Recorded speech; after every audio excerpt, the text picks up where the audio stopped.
사랑하는 영락교회 지체들에게 주 안에서 평화 인사를 전합니다. 오늘은 2023년 11월 14일 화요일입니다. 오늘의 묵상 본문은 아가서 5장 1절로 16절까지의 말씀입니다.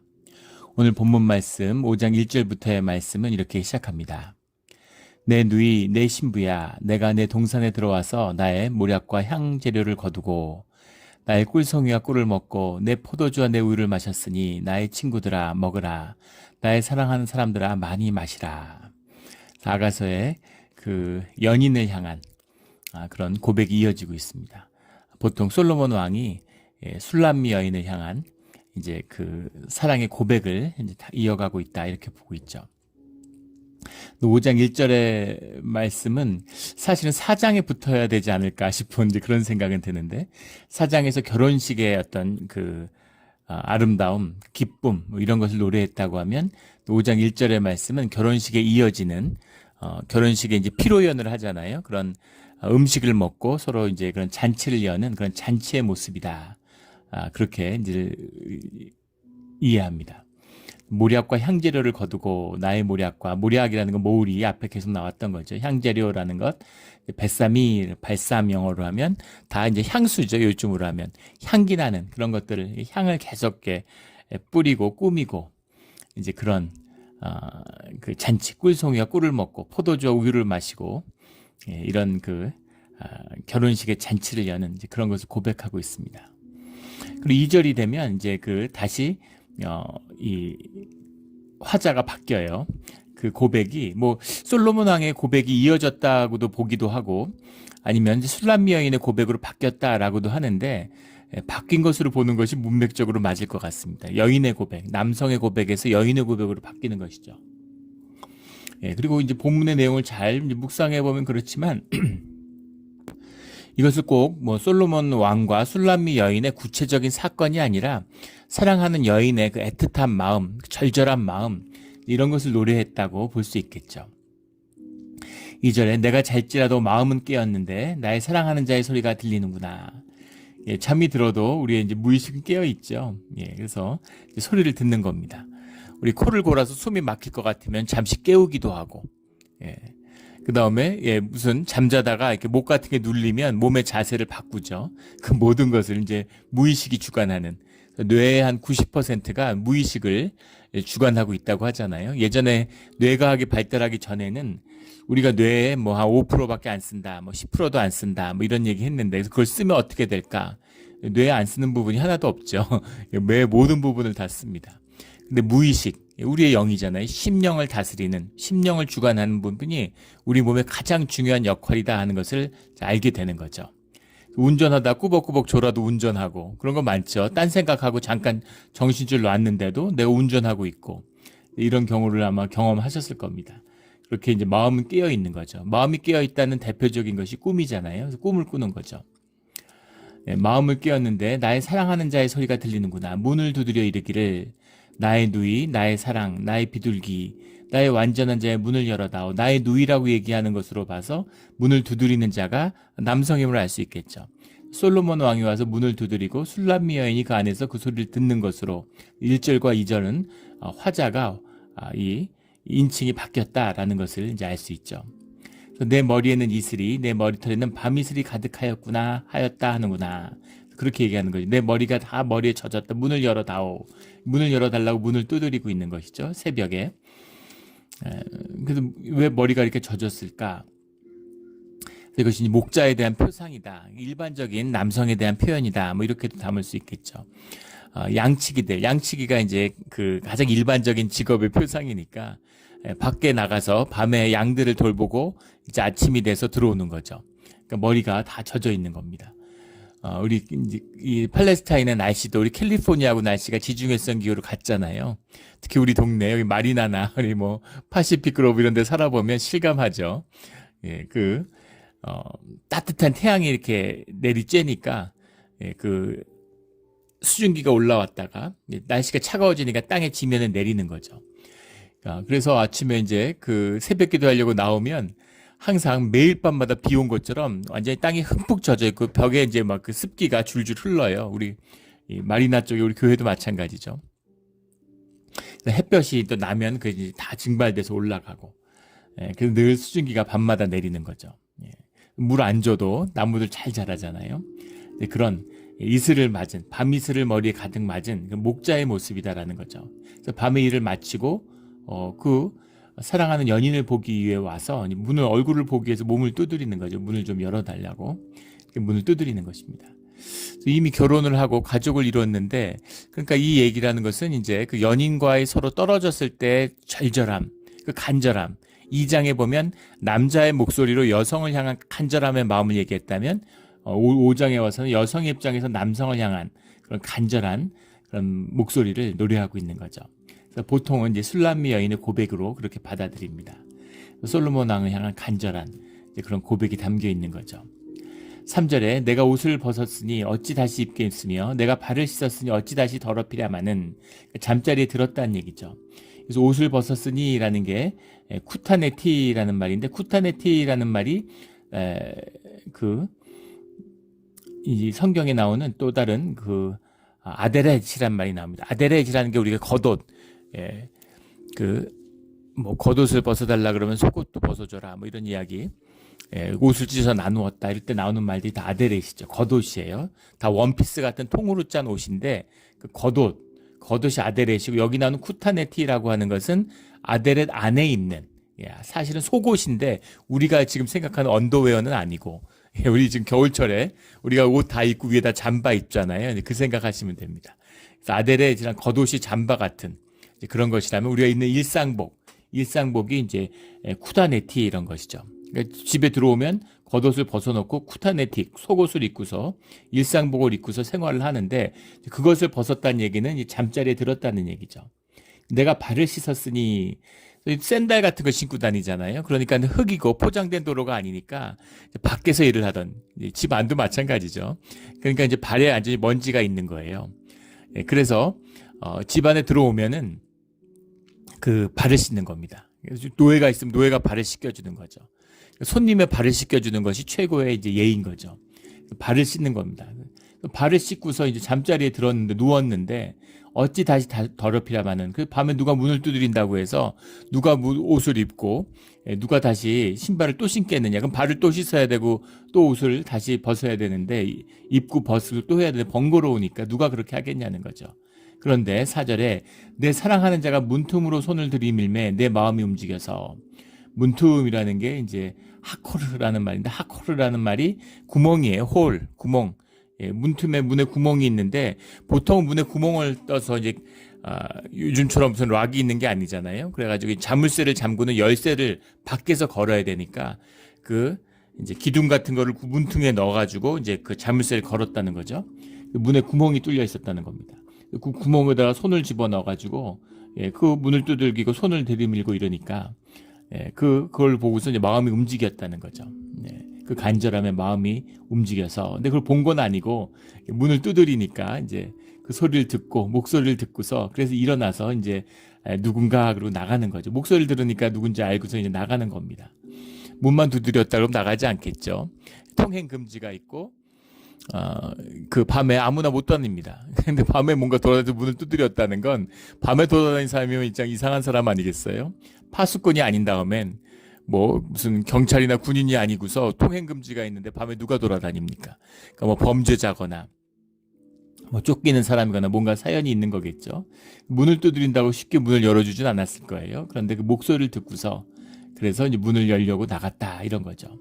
5절에 일어나 내 사랑하는 자를 위해 문을 열 때 모략이 내 손에서, 모략의 집이 내 손가락에서 문빗장에 떨어지는구나. 이게 무슨 이야기일까? 또 여러 가지 해석들이 있습니다. 솔로몬이 왕이니까, 왕은 항상 이제 모략을 몸에다 바르고 신분의 귀함을 상징하는 거니까, 그래서 와서 문을 두드리고 문을 손에다가 손을 놓으려다 보니까 그게 이제 문에 묻어가지고, 문을 열다 보니까 모략을 보고, 모략의 집이 손에 닿은 걸 보고서 솔로몬 왕이 왔다 갔구나라는 것을 알았다. 이런 해석도 있고, 또 여인이 지금 귀하게, 지금은 그 솔로몬의 신부가 됐으니까, 그래서 그 솔로몬이 준 즙과 그 모략과 그런 그 향수로 몸을 바르니까 그 문빗장을 열려고 손가락을 이렇게 하다 보니까 그 문빗장에 모략이 떨어졌다. 이렇게 보기도 합니다. 예.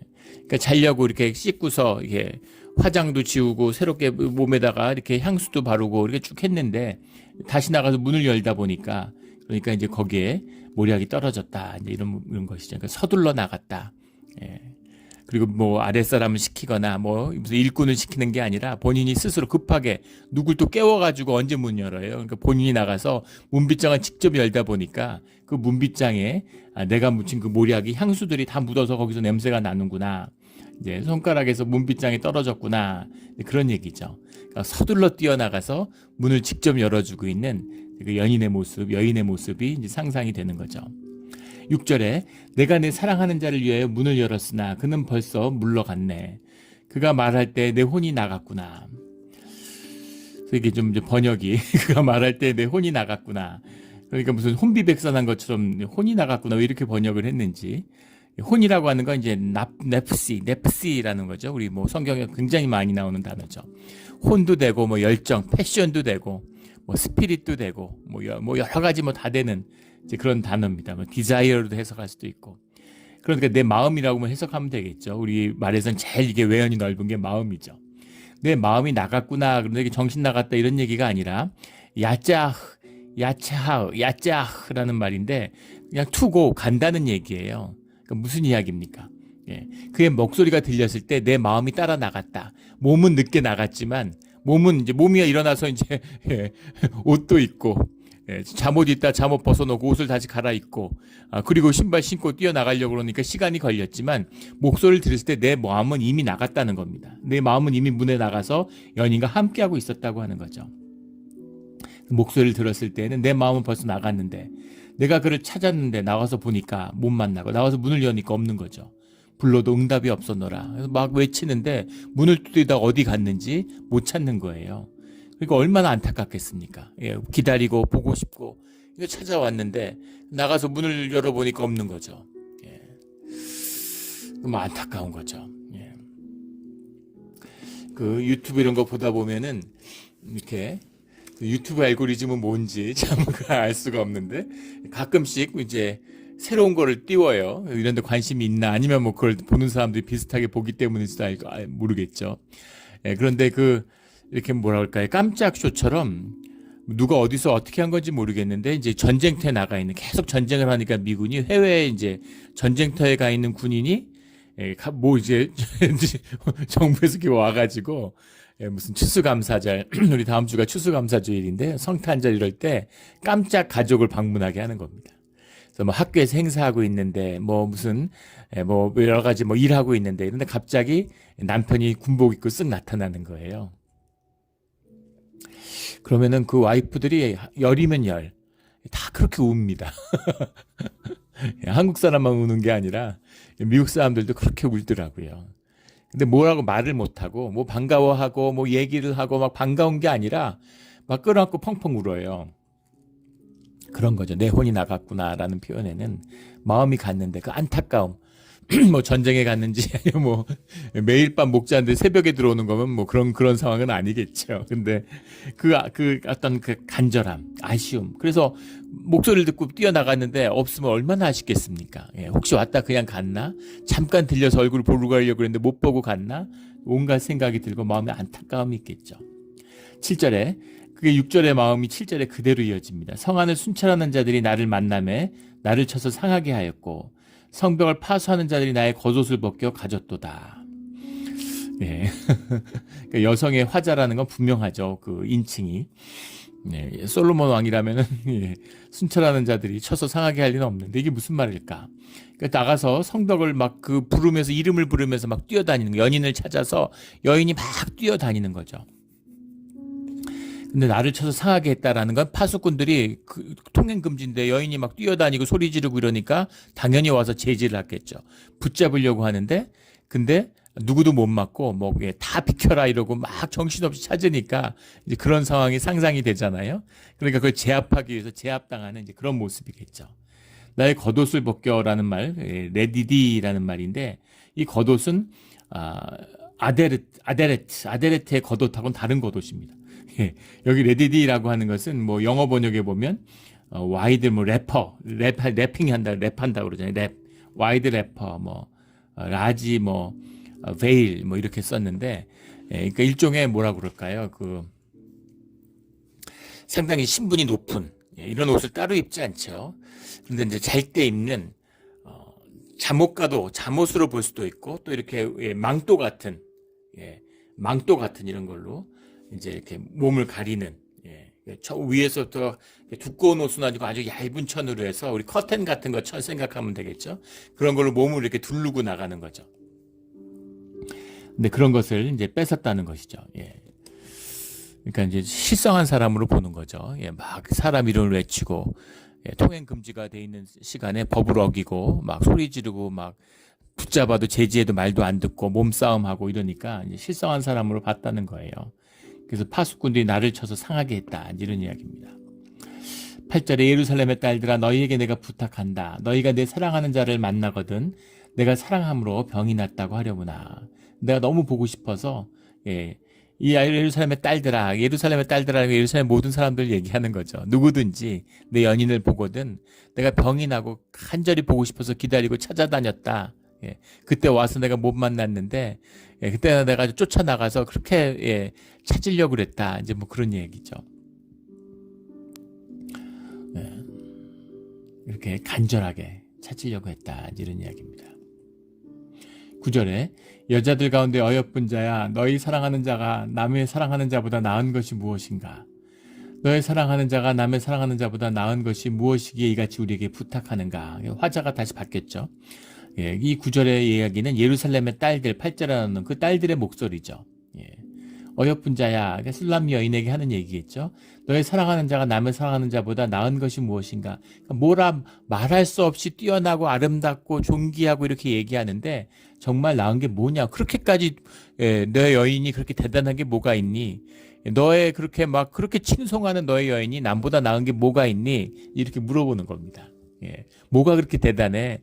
뭐가 그렇게 멋있어. 이런 이야기죠.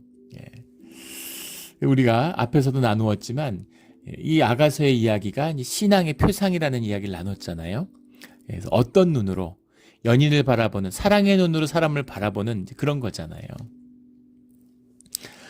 짐에 있는 짐들을 이렇게 정리하다 보니까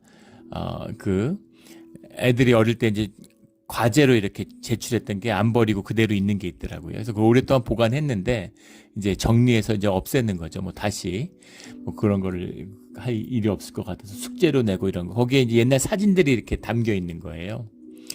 사진들은 이렇게 다시 오려가지고 종이에서 떼어내서 따로 이렇게 벽에다 붙여놨는데 그 사진을 보는데 가슴이 찡한 거죠.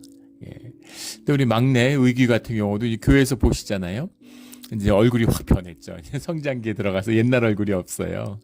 근데 어릴 때부터 아주 아기 때부터 거의 중학교 졸업하고 고등학교 1학년 때까지도 또 항상 얼굴이 똑같았는데 몸만 커지고 얼굴은 똑같았어요. 고등학교 한 2학년을 지나면서 얼굴이 확 변해버렸습니다. 그래서 이제 그 아기 얼굴이 사라졌는데 어릴 때 그 얼굴을 보는데 뭔가 가슴이 뭉클하고 눈물이 나고 너무너무 이렇게 뭔가 가슴이 아프기도 하고 너무 귀엽고 너무 사랑스러운 거죠. 누가 그렇게 사랑스럽게 보겠습니까? 자식이니까 부모의 마음으로 바라보니까 그런 거잖아요. 주님이 우리를 그런 눈으로 바라보신다는 거죠. 뭐 그렇게 아름답고 뭐 그렇게 멋있어. 그렇게 아름답고 세상에 없는 아름다움으로 우리를 바라보신다는 겁니다. 그 주님이 바라보는 눈을 통해서 나를 만나고 나를 바라보게 되는 거죠. 신앙의 삶을 산다는 게 무엇입니까? 믿음으로 산다는 게 뭐예요?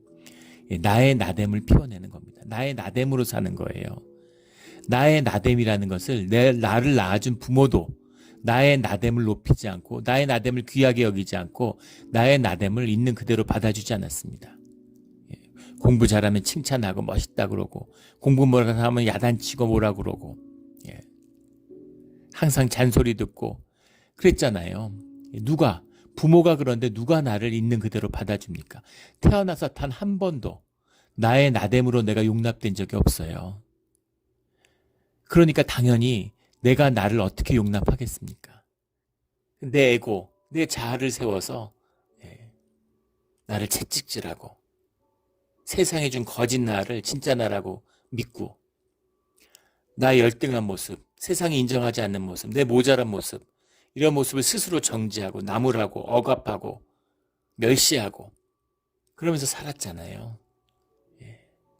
그런데 주님을 만났을 때 나의 모든 것을 용납하고 사랑하는 나를 바라보는 그 따뜻한 주님의 눈길을 만났을 때 비로소 내가 나의 나됨을 용납하고 받아들일 수 있게 된 것이죠. 그래서 내가 나를 용서하는 겁니다. 실패하고 좌절하고 못났고 바보 같고 온갖 스스로 정죄하던 모든 것에 대해서 용서를 빌고 내 자신을 용서하게 되는 거예요. 그게 나와의 화해입니다. 예수 그리스도의 십자가를 만나지 못하면, 내 거짓 에고를 십자가에 못 박지 않으면 절대 만나지 못하는 것입니다.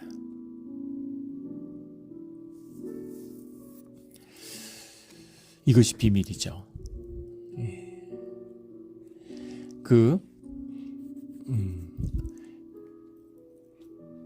크라운이라고 하는 이제 무슨 미국의 드라마가 있죠. TV쇼 미니 시리즈가 있는데 영국의 왕실의 얘기를 다룬 거예요. 미국 사람들은 왜 그렇게 영국의 왕실에 관심이 많고 왕실 얘기를 다루는지. 그런데 이제 뭐 그 드라마를 이렇게 뭐 보고 뭐 그럴 시간도 없고 뭐 그렇게 흥미나 재미를 느끼지는 않는데, 근데 이제 그걸 소개하는 것 중에서 굉장히 관심 있는 그 쇼컷 같은 거죠. 쇼필름 짧게 소개하는 데에서 굉장히 인상적인 장면이 있었는데, 무슨 뭐 시즌 1, 시즌 몇 하다 새로운 시즌 나왔다. 그리고 이제 트레일러가 나오잖아요. 근데 그게 굉장히 인상 깊었어요. 그 엘리자베스 2세가 여왕이 될 때의 이야기입니다. 큰아버지가 이제 그 왕위를 버리는 바람에 심슨 부인하고 결혼하기 위해서 아버지가 얼떨결에 왕이 됐죠. 근데 사실은 왕과 어울리지 않는 엄청난 중압감과 또 2차 대전을 겪으면서 스트레스에 시달리다가 죽게 됩니다. 암으로 죽게 되죠. 그리고 20대 젊은 나이에 이제 여왕이 돼요. 여왕이 됐는데 엄청난 무게가 내리두르는 거죠. 할 수 있는 게 아무것도 없는 겁니다. 할 수 있는 게 없어요. 자기 여동생이 이제 결혼하고 싶어 하는데 언니로서 왕이 허락을 해야 이제 왕실의 사람은 결혼할 수 있답니다. 그래서 허락해달라고 여동생이 얘기하니까 허락하고 말 게 뭐가 있냐고, 당연히 네가 좋아하는 사람하고 결혼해야지. 그런데 결국 그 애니죠, 여동생이 결국 좋아하는 사람과 결혼을 못합니다.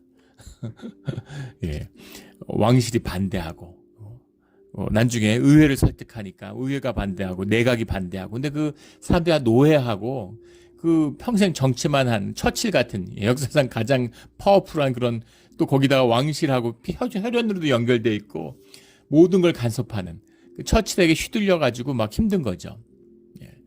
그러니까 그 어머니가 여왕으로서의 이제 역량을 갖추기 위해서 가정교사를, 헌법 교수 이런 사람을 이제 청빙에다 가정교수로 가정학습을 받게 하는 거예요. 근데 가정학습을 받게 하는데 뭐 그 긴 과정은 보질 않아서 잘 모르겠지만 그 나와 있는 장면만 보면 처음 만난 장면, 제가 본 장면은 그 장면에 처음 만났어요. 가정교사하고 여왕이. 그러니까 가정교사가 물어보는 겁니다. 그 여왕께서는 어떤 공부를 이제까지 해왔냐고, 어떤 커리어가 있냐고 물어보는 거예요. 그런데 여왕이 당황하는 거죠. 그리고 깊은 열등감을 느끼는 겁니다. 왜냐하면 학교를 다닌 적이 없어요. 항상 가정교사한테만 배웠지 학교를 다니지 않는 겁니다. 그런데 왕인데 무슨 학교를 다녀요. 그런데 사실은 학교를 다니지 않았다는 거. 그러니까 여왕이 당황하니까 가정교사가 어디서부터 공부를 시작해야 되는지 그런 아카데믹 커리어를 알고 싶었던 것 뿐이다. 이렇게 물어보는데 깊은 자존심, 그러니까 어떤 열등감과 자존심 같은 데 상처를 받는 거죠. 이제 무슨 얘기를 나누려고 하는 거냐면, 왕으로 자라도, 공주로 자라고 왕으로 자라고 세계 사람들이 다 떠받들고 높여줘도, 영연방의 국가의 원수고 뭐 10여 명의 국가 원수로 떠받들여줘도 자기의 그런 누가 알겠어요. 그런데 자신의 그런 개인적인 경험 안에 깊은 수치가 있다는 겁니다. 깊은 수치가 있어요. 누구나 마찬가지입니다. 뭐 좋은 집 태어나서 잘 먹고 잘 살고 뭐 좋은 학교 다니고 이러면은 열등감이 없을 것 같으세요? 좋은 학교 다닌 사람이 열등감이 더 심합니다. 자기가 똑똑한 사람이 열등감이 더 심해요. 자기보다 더 똑똑한 사람들을 만나잖아요.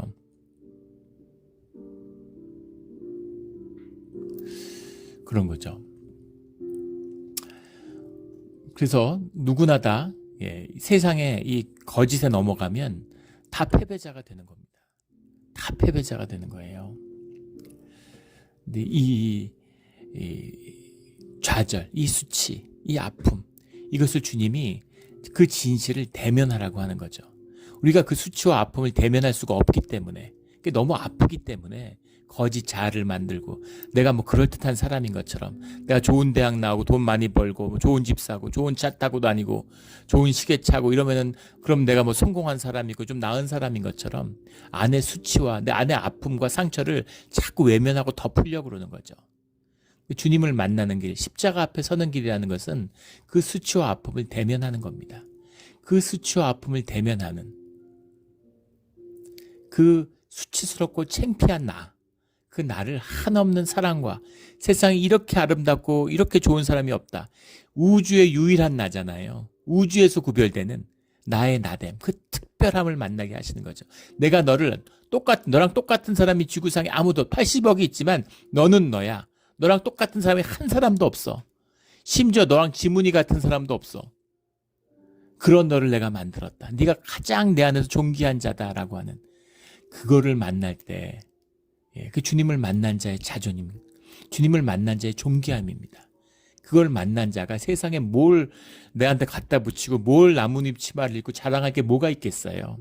사도 바울의 고백처럼 모든 것을 배설물로 여기는 거, 똥으로 여긴다는 겁니다.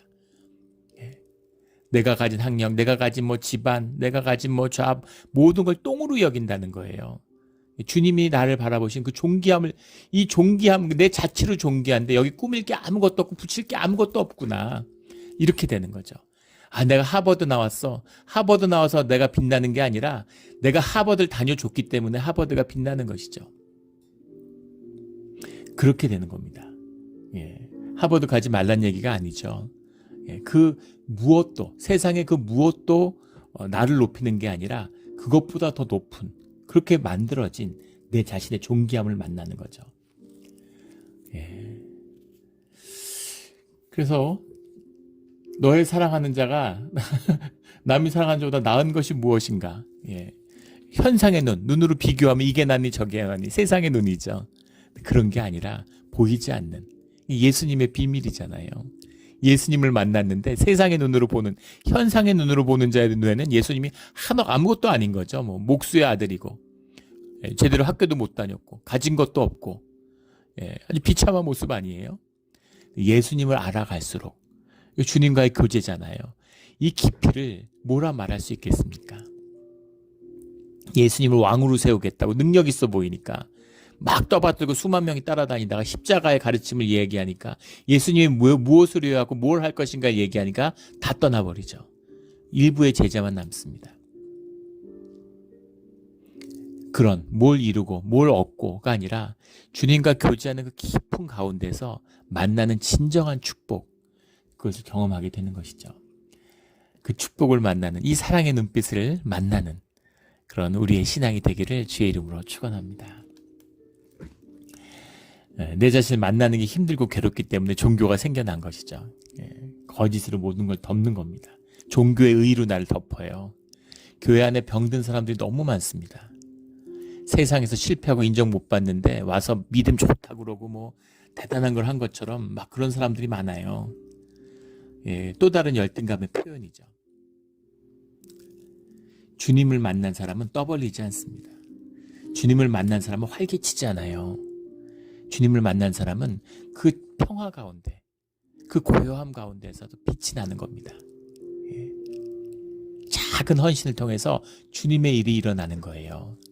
이게 하나님이 인도하시는 길입니다. 교회도 막 사람 모으려고 그러고 돈 모으려고, 다 현상의 이야기잖아요. 종교의 일입니다. 진짜를 만들어야죠. 아무리 작아도, 아무리 보잘것 없어 보여도 작지만 진실한 공동체를 이루어야 되는 겁니다. 아름답고 진실한 주의 공동체를 이루는 진짜가 되는 우리 몬트레 영락교회가 되기를 주의 이름으로 축원합니다. 10절에 다시 그 여인의, 그 예루살렘의 딸들의 고백을 받는 여인의 고백이 나오는 거죠. 다시 연인의 아름다움을 자랑하는 말씀이 16절까지 10절부터 나옵니다. 예. 뭐 2절에 나오는 2장에 나왔던 그 아름다움의 이야기를 받는 것 같은, 대꾸가 되는 것 같은, 남성이 여성의 아름다움을 노래했다면 이제 여성이 남성의 아름다움을 노래하는 거죠. 내 사랑하는 자는 희고도 불고 많은 사람 가운데도 뛰어나구나. 희고도 불고, 희고도 이렇게 해석했는데 짜흐라는 말입니다. 짜흐라는 말인데 이게 깨끗하다라는 뜻도 되고 빛난다라는 뜻도 돼요. 영어 번역에 보면 다즐링이라고 번역했는데 이게 더 맞는 것 같습니다. 반짝반짝 한다는 거죠. 예. 그런 또 깨끗한, 깨끗하다는 의미 속에는 낯빛을, 그 미국의 영어에 레이버 선텐이란 말이 있죠. 바닷가에서 이렇게 앉아서 선텐을 하면 이게 골고루 다 익잖아요. 그래서 이제 갈색의 이렇게 피부가 되는데, 근데 일하면서 이제 타면은 여기는 타고 저기 타고 이래서 얼룩덜룩하죠, 얼굴이. 그러면 이제 사람이 조금 이렇게 힘들어 보이잖아요. 근데 그런 게 없다는 얘기입니다. 클린하다는 얘기가 뭐 세수해서 깨끗하다는 게 아니라 얼굴이 깨끗하다는 거죠. 뭐 피부가 여기 뭐가 나고 트고 이런 게 없이 깨끗한 피부를 갖고 있는데 얼굴이 뽀얀 거죠. 반짝반짝하는 거죠. 불거라고 하는 말이 이제 우리 너무나 잘 아는 에돔이란 말이죠. 에돔이라는 말인데 그 에돔 족속, 그 피부가 붉어서 에돔이라는 이름이 붙은 것처럼 레드, 붉다는 얘기입니다. 근데 붉다는 얘기는 활력이 있고 건강하고 아주 그냥 힘이 넘친다 이런 뜻이 들어있는 거죠. 혈색이 넘치는 거죠. 우리 고등학생들 이런 애들 보세요. 얼굴에 혈색이 붉잖아요. 얼굴에 혈색이 넘칩니다. 그 사무엘이 다윗에게 이제 기름 부으러 갔을 때 다윗을 묘사할 때 다윗의 얼굴이 붉었다 이렇게 나오잖아요. 얼굴 빨간색이라는 게 아니라 혈색이 아주 두드러지는, 건강이 넘치는, 그런 활력이 넘치는 사람이다 이런 뜻이 들어있는 거죠. 11절에 머리는 순금 같고 머리털은 고불고불하고 까마귀같이 검구나. 검은 양털, 시리아의 양같이 검구나. 염소처럼 검구나 이랬는데 고불고불해서 까마귀같이 검구나. 머리털이 새까마다는 거죠. 머리가 순금 같다는 건 무슨 이야기일까? 머리라는 건 그 사람의 이제 표현인데, 머리가 그 사람의 상징이고 그 사람의 어떤 가치를 상징하는, 의미를 상징하는, 뭔가 지위를 상징하는, 존귀함을 상징하는 이게 머리잖아요. 머리가 순금은 가장 귀한 것이죠. 신성의 상징이고 머리가 순금 같다는 건 뭐라 비유할 수 없는 그런 가치 있는 사람이다. 그런 멋진 사람이다. 이런 뜻이 들어있는 거죠. 12절에 눈은 시냇가의 비둘기 같은데 우유로 씻은 듯하고 아름답게 박혔구나. 그러니까는 이 맑은 흰 자위를 가졌다. 공막이 아주 하얗다 이런 얘기죠. 크고 하얀 거죠. 이 공막이 하얀 것이 아름다움의 기준이고 실제 봐도 사람이 그 공막이 크고 눈이 큰 것을 아름다움으로 받아들인다는 거예요. 눈 쌍꺼풀 수술하고 눈은 뭐 앞팀, 뒤팀 뭐 이런 거 하는 게 전부 눈 크게 만들려고 그러는 거잖아요. 그걸 아름답게 인식하는 인식이 사람 안에 있다는 거예요. 이게 기가 막힌 거죠.